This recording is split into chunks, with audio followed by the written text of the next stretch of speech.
Welcome to Waking Up to God's Love with John and Sue Love, along with spiritual seekers asking questions. The time is now. It's time to wake up to all the lies. It's time to remember who you are and to know that there is a power greater than you. This podcast is all about the awakening process and how to reach the fifth dimension. But what does waking up to God's love have to do with entering the fifth dimension? Everything. Now, after the podcast, be sure to check out our free website, www.wakinguptogodslove.com. And please be sure to like us and subscribe so you never miss an episode.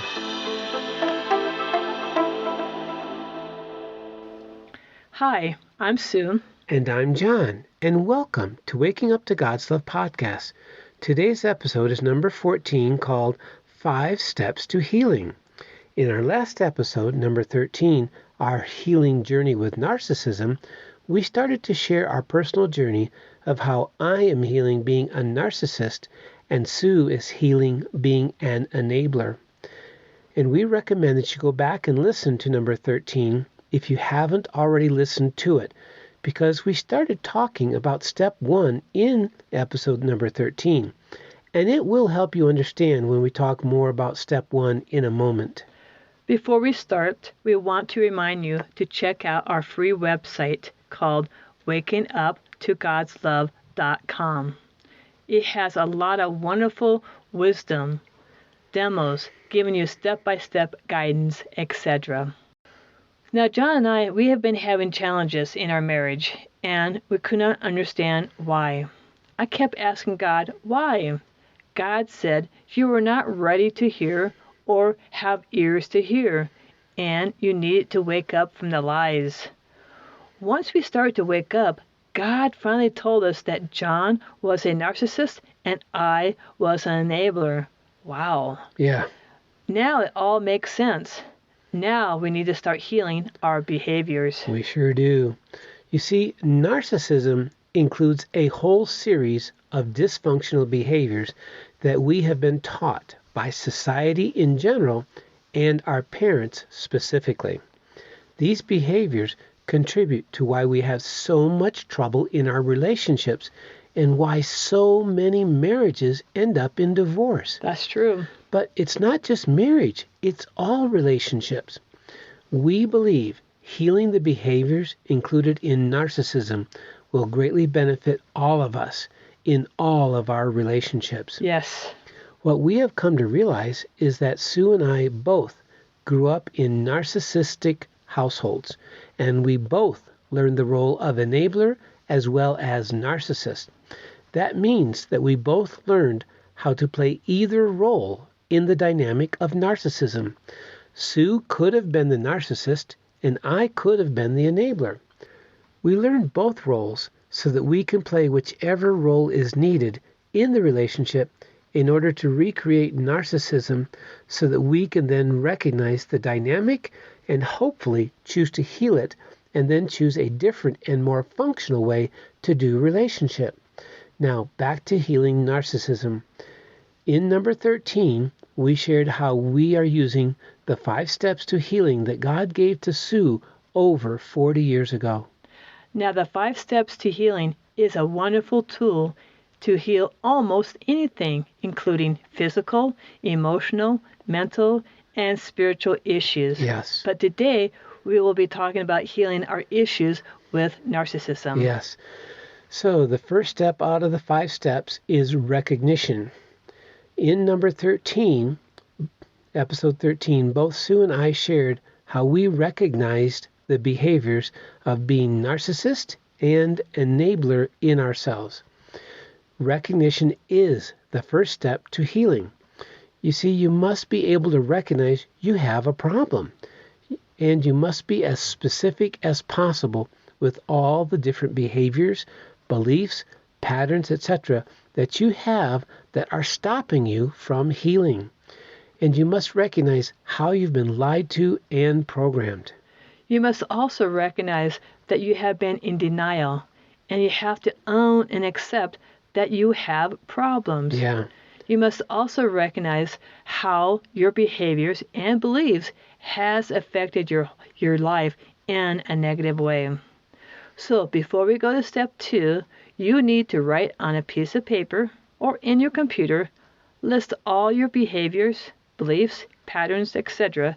that you recognize that needs healing. Now, we both made our list, and we will share a few things from our list that we recognize that needs healing. So, John, would you start? Yes, I will. So the first one I'm going to share is I recognize that I have been living my life from the viewpoint that it is all about me. And so the different ways that showed up, I did what I wanted when I wanted. I didn't care if Sue was okay with my choices. I was reluctant to compromise.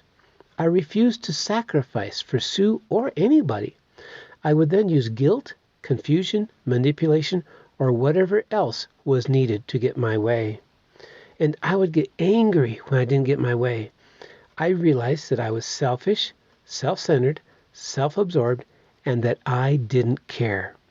I realized that I thought everybody was or should be like this, and I thought it was only natural for me to try and get what I wanted.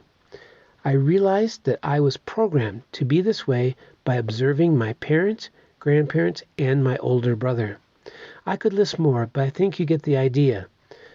Second is I did not care about Sue's feelings. I realized that I didn't really care about Sue's feelings.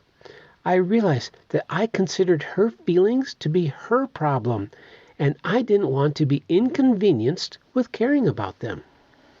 I realized that I had been programmed to be insensitive to Sue's feelings by how nobody in my family cared about anybody else's feelings. I realized that my insensitivity to Sue's feelings had hurt her very deeply, and yet I didn't really care. I realized that this is why Sue was ready to leave me and give up on me changing. Again, I could share more, but I think you get the idea. Being in a relationship with a narcissist can be a very lonely and unsatisfying endeavor. Now, Sue, it's your turn. Would you share? Thank you, John, for sharing. Now, before I recognize 2 of my behaviors of being an enabler, the first thing is to recognize that I am or was an enabler, and then recognize that I can choose to heal it and be free of it so I can be in my power or not. I also must recognize that I am not weak, bad, or something's wrong with me, and I am perfect just as I am. I must recognize that I was programmed to being an enabler. I mostly must recognize that I need to take my power back. Yes. Now, things I recognized as being an enabler was being a pleaser. I realized I was a pleaser. I made a list of all the different ways I was a pleaser. Example, I realized I was unconscious doing whatever John wanted. I had no idea. I realized that I believed that I didn't matter. I always did what others wanted. Again, I had no idea that's what I believed in. I realized I had a belief that in order to be loved, I must be a pleaser. Wow, I had no idea I bought into that belief. I realized I had allowed myself to be a doormat for John and everyone else. I let them walk all over me, and then I would have anger and resentment at them. No wonder I had anger and resentment, and I had no idea why. I realized that being a pleaser meant I was a victim. That is such a lie, but I bought into that lie. I realized that I can't do this by myself. I need God's help. Yes, I need God. I realized that I was lied to and programmed to be an enabler. It's so subtle, I didn't even realize it. Now, I have more, but this is just a sample of what I wrote. You'll want to write down your own list of behaviors and beliefs that you want to heal. It's important to be as specific as possible. Yes, it is. Then I go to the second behavior that I realize as an enabler that needs healing. I recognize that I began being an enabler by shame and guilt. I made a list of all the different ways I was shamed and guilted to be an enabler. Example, I recognized that I began being an enabler by shame and guilt from my parents, brother, sisters, teachers, etc. Even with all my healing, I never realized they taught me to be an enabler. I recognized that I was shamed and guilted for wanting things for myself. I was told that I was bad and I was being selfish for wanting things. No wonder I became an enabler. I would give whatever the narcissist wanted, example, John or my parents. I recognized that I was shamed and guilted for not being there for everyone else.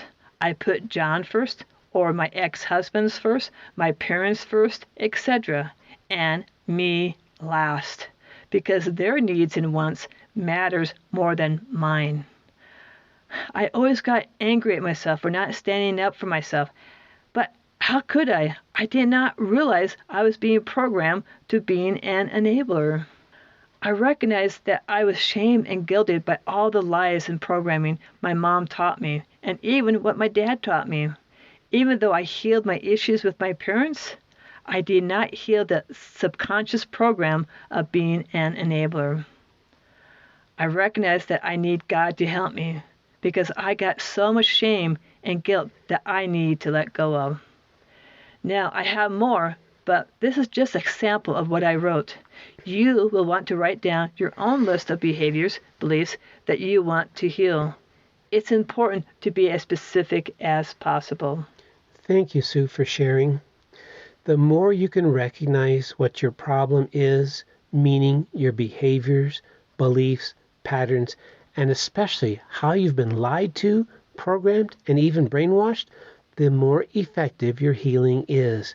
It makes all the difference in the world. Once you understand why you behave a certain way, it's like a light bulb going on. Ah, now I understand.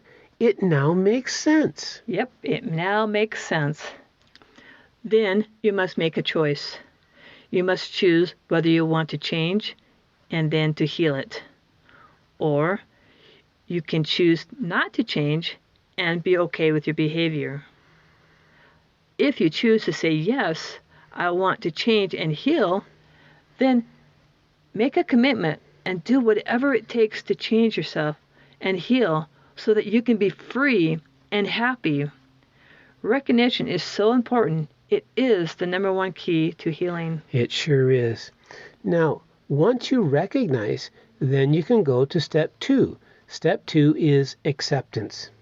You must be able to own and accept your behaviors, beliefs, patterns, etc., and even own and accept that you were lied to, programmed, and brainwashed. You must also own and accept that you cannot do it by yourself. You must include God. Yes, you must include God. And if you don't include God, then it's easy to just do the 5 steps to healing, coming from the head or being mental. Yes, it will help you and you'll see some results. But the true healing comes from the heart, comes from love, especially it comes from God. Sure does. The truth is, it is God who does the true healing. You know what, John? What I just realized? What? I've been using the 5 steps for healing for many, many, many years. And God gave it to me over 40 years ago. And because God gave it to me, God wants us to include God in the healing, because the true healing does come from God. The 5 steps is more powerful when God is included. That is why God gave us Bibo breathwork as a tool for releasing negative emotions, lies, and limiting beliefs. You know, that makes sense because, like you said, it is God who does the true healing. Yes, it's so important to invite God in our healing. Like we shared in episode 12, Curing the Incurable with God is only possible if you invite God. Yes. Remember, with God and yourself, all things are possible if you believe. Yes, you must believe. Now, for some people, acceptance is easy. For others, it can be very hard. I mean, who wants to own or accept that you have a problem? It's so easy to judge yourself as being bad. Who wants to be accountable and responsible for your own actions and behaviors when it's easier to blame others? And who wants to accept and admit that it was me who created the problem or who allowed it to happen? It's much easier to play the victim and blame others. And yet, you need to remember that you are the creator of your life. Yes, you are. God gave us free will to choose what we want, whether we have created good things or bad things into our life. Yep. God told me that before we incarnate into our bodies, that we get to decide what we want to experience and what lessons that we want to learn, etc. We get to choose our parents, where we will live, what events we will experience, etc. God also gave us the power to choose. We get to choose how we want to live our life. Why it's our thoughts and beliefs that creates our life. Why it's so important to be conscious of what we think, say, and do. Yes. We'll talk more about that in future episodes. Yes, we will. Now, back to step 2, acceptance. We have to accept and own our behaviors before we can have a complete healing. As hard as it is to recognize our narcissistic and enabling behaviors, it's even more difficult for many people to accept the idea that we created these behaviors of our own free will.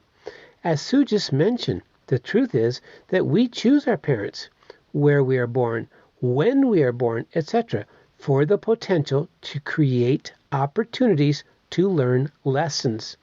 For those of us that learn narcissism from our birth families, we must accept accountability and responsibility for choosing this through our own free will. We are not victims or perpetrators. We are merely souls playing roles to learn the lessons we chose for ourselves prior to incarnating. Many of us are in denial that we would choose such dysfunctional behaviors. Now, those in denial choose to view themselves as victims, and then they project and blame others instead of taking responsibility themselves.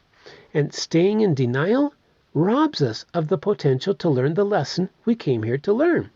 This leads to having to recreate the dynamic all over again with another person in another relationship.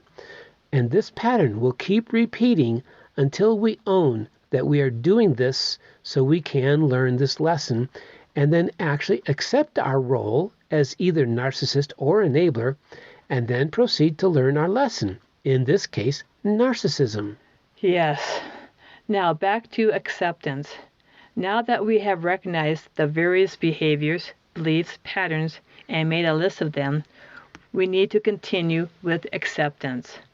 It is important to eliminate denial because denial keeps us stuck. Yes. The main function of acceptance is to overcome denial. It sure is. In acceptance, we own and accept that we create these behaviors, and in this case, the dysfunctional dynamic of narcissism, in order to heal it.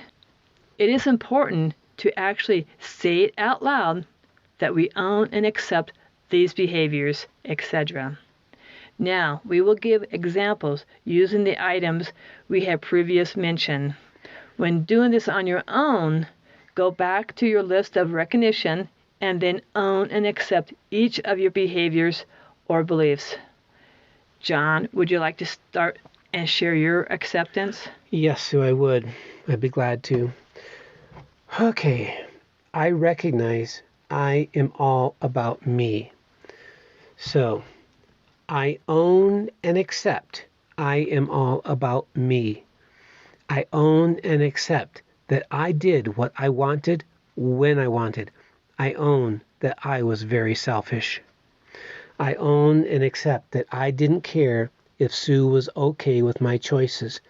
I own that I was insensitive. I own and accept that I was reluctant to compromise. I own that it had to be my way. I own and accept that I refused to sacrifice for Sue or anybody. I own I was never a giver. I own and accept that I would use guilt, confusion, manipulation, or whatever else was needed to get my way. I feel really horrible about how I treated Sue. I own and accept that I would get angry when I didn't get my way. I own that I was a spoiled brat. I own and accept that I was selfish, self-centered, self-absorbed, and that I didn't care. I own and accept that I was an asshole.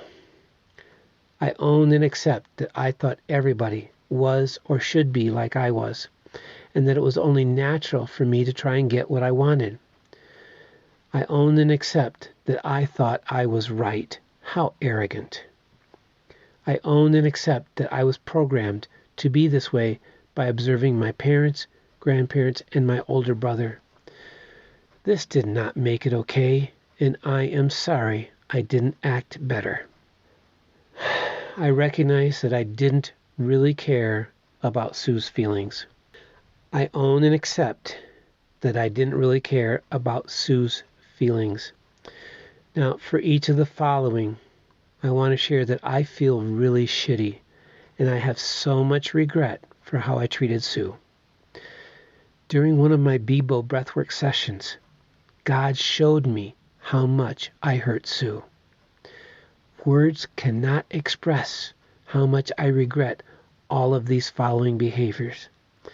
The best I can do here is to honestly own and accept how poorly I treated Sue's tender heart. I own and accept that I considered Sue's feelings to be her problem, and I didn't want to be inconvenienced with caring about them.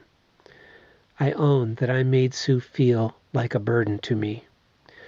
I own and accept that I was programmed to be insensitive to Sue's feelings by how nobody in my family cared about another's feelings. This is no excuse, and I am ashamed. I own and accept that my insensitivity to Sue's feelings had hurt her deeply, and yet I didn't really care. I own that I caused Sue so much pain that she had started shutting her heart to me. I own and accept that this is why Sue was ready to leave me and give up on me changing. I own that my narcissistic behavior almost cost me the most loving person I have ever met. Sue, it's your turn. Thank you, John, for sharing. I know this was very hard for you to admit and own. But John, I see it in your behavior. Just you're changing, and this acceptance piece has really made a big difference. Thank you.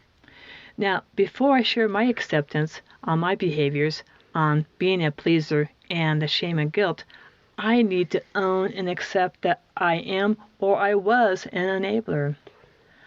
I used to feel shame and guilt, thinking I was weak, bad, something was wrong with me for being an enabler. I own and accept that that was a lie. I own and accept that I was programmed to be an enabler. I own and accept that now I have a choice. I can choose whether I want to heal being an enabler so I can be in my power, or choose to stay where I am and continue to be an enabler. There is no right or wrong, good or bad. It's all about choice. I recognize I gave my power to others by being an enabler, and I'm choosing to take my power back. So let's look at my behaviors that caused me to be an enabler. First, I recognize that I'm a pleaser. I had no idea I was a pleaser, but now it all makes sense. I own and accept that I was a pleaser. I own and accept that I created being an enabler and a pleaser, because this was my lesson that I needed to heal. I own and accept that I believed I did not matter and would do what others want. That is a lie. I do matter. I accept that I believed in order to be loved or have people like me, I must be a pleaser. That is a lie. People will love me for being me. I accept that because I was a pleaser, I allowed myself to be a doormat, letting people walk all over me, which then led me to having resentment and anger, which then made me feel like a victim. That is a lie. I can stand in my power. I accept that I believed I was a victim. That is a lie. I was never a victim. I accept that I am accountable and responsible for all my actions and behaviors as being an enabler. I accept that I was lied to and programmed to be a pleaser. It was a lie that I needed to be a pleaser. I accept that I need God to help me, to show me the way, so that I can own and accept all my behaviors, beliefs, and patterns, and then be willing to let them go. I accept that I can love myself for who I am without being a pleaser. I accept that others will love me without being a pleaser. Then I now go to the next on my list. I recognize that I began being an enabler by shame and guilt. I was programmed to feel shame and guilt. I own and accept that I bought into the lies that I must feel shame and guilt. I own and accept that my parents, brother, sisters, teachers, etc., they all taught me to be an enabler and to feel shame and guilt. It was a lie what they taught me. I own and accept that the shame and guilt came from thinking I am bad and selfish for wanting things. That was a lie. I am worthy of wanting and having things. I own and accept that I was taught that I don't matter and I need to put everyone else's needs and wants first, or I would be shamed and made to feel guilty if I didn't. Those were lies. I do matter, and I can put myself before others. I own and accept that I was lied to, programmed to be an enabler. I accept that I need God to help me let go of the shame and guilt that was programmed into me. I accept that God loves me and sees me as being perfect just as I am. I accept that I can have what I want, and it's okay to ask for what I want because I am worthy to have what I want. I accept that I can choose to let go of shame and guilt and to love myself, to honor myself by being true to myself. Once I'm complete with this issue, I would go to my next issues on my list. Now, we could actually talk a lot more about step 1 and 2 for many episodes. There is so much that we can share. However, we are only choosing to give you the basics so you can get an understanding of how it works, so you can start working on the steps yourself. Now, if you want to know more about the 5 steps to healing, more in details, then go to our website, wakinguptogodslove.com. We offer 3 online classes that describes the 5 steps and 10 steps to true healing. Yes, these classes are awesome. The first one is the 5 steps to healing your relationship with God. The second one is 10 steps to true healing and forgiveness on relationship issues. And the third one is 10 steps to true healing and forgiveness on parental issues. These classes are very informative, giving you step-by-step guidance and many videos of demonstrations showing you how. The classes range from 2 to 3 hours long for a very low price so that everyone can afford them. Actually, the classes are priceless because they can change and transform your life if you take them. Now, in our next episode in this series, we will be talking about step 3 in healing narcissism. This one is a very important step in healing. So in this episode, it will be called Release and Let Go. Yes, releasing is amazing. Now, our next podcast will be a very short one as we will take a week off from this series to celebrate and honor Sue's birthday and allow us more time to process and integrate our healing that we're working on ourselves. So the next episode in this series will be number 16, called Release and Let Go, and it will come out on December 20th. And in this episode, we will be explaining how we are using Bibo breathwork to release the behaviors and beliefs that we have recognized in step 1 and accepted in step 2. We recommend that you go to our website, wakinguptogodslove.com, and get familiar with Bibo breathwork prior to listening to episode 16 so that you can fully understand the release process. Be sure to like us and follow us so you never miss a single episode. And please share this podcast with friends and family. Remember to check out our free website, wakinguptogodslove.com. There is so much valuable information in the website. There sure is. Now, as we've shared before, this podcast and our website are both free. And if what we have shared has touched your heart and you feel guided to give, we would greatly appreciate any donation. God is reminding me to tell you that God loves you and you are never, ever alone. Thank you for joining us today and being a part of our life, and may your heart be filled with God's love.